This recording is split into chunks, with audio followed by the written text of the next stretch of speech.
Hi! Today, we will discuss the Imperial Regional Detention Facility in California and talk about how to get out of it. Many migrants trying to enter the US through the border with Mexico often find themselves in immigration jails, from which it seems impossible to escape at first. However, sometimes release is possible within 3 weeks, along with obtaining refugee status and residency in the US within a few months. You will learn the basic facts about the detention center and how it operates, how to achieve release, and what steps are needed for that. I will also share the documents which you will be able to download to help secure the release of your loved ones.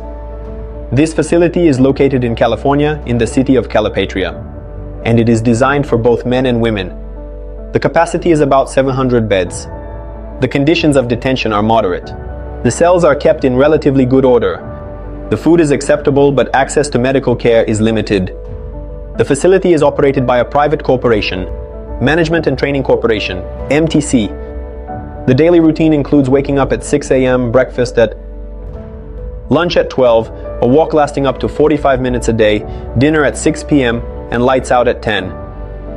Phone calls? You are allowed up to 3 calls a day, each lasting up to 15 minutes.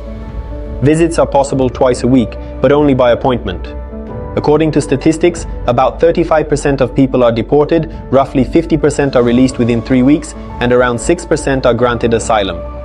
To achieve release from this center, it's extremely important to take initiative, regularly make calls, write requests, and seek attention for your case.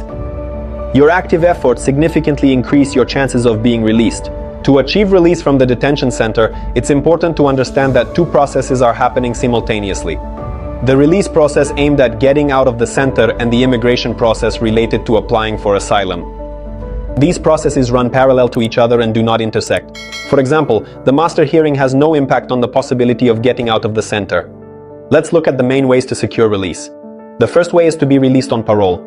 This is the fastest way to get released from the detention center. This requires a sponsor who is a US citizen or holder. Green cards. The sponsor prepares a package of documents including a sponsorship letter. In the letter, the sponsor guarantees to provide housing, assistance with legal processes, financial and emotional support, as well as oversight, to ensure that the detainee attends all immigration hearings. Proof of address, such as a utility bill or bank statements. Proof of financial stability, such as the tax return for the last year. On your screen is a letter from the sponsor, guaranteeing responsibility for the detainee. In the document, the sponsor states that they take on the responsibilities of providing housing, support, and ensuring compliance with all legal procedures. Also, along with this letter, a cover letter from a human rights organization is submitted, requesting release on parole, including with an electronic bracelet, or in cases where release on bail is not possible. The cover letter includes the detainee's medical information, details of the sponsorship, and guarantees that the detainee does not pose a threat to society. Documents can be sent to ICE via email, fax, regular mail, or delivered in person by the detainee. Regularly sending requests and letters helps speed up the process. The second way is to be released on bail.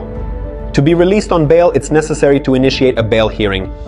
Only the immigration judge makes the decision about the possibility of release on bail and sets the amount. On your screens is an example of a request for a hearing for release on bail. Such requests include evidence of the sponsor's presence, who will provide housing, support, and oversight. Letters of support from family, friends, and the sponsor. Proof of the sponsor's financial stability and their willingness to cover all necessary expenses. If none of the waivers work, the full immigration process begins, which includes filing Form I-589. For asylum, this process can end with either the granting of asylum or deportation. Friends, you can download the document templates in the description of the video, and you can also write to us for additional consultation. If you want to succeed, it's important not just to prepare the documents, but also to maintain regular contact with ICE officers. We can help you with that. We will not only prepare individual letters, but we will also start the process of regular interaction with ICE and the decision makers regarding release, both by phone and email. We will accompany the detainee, coordinate actions, and provide full support until the moment of release or a final decision is made. Even if the process continues at the detention center, we will keep monitoring the situation. To get started, submit an application on our website using the link in the description, or message us on WhatsApp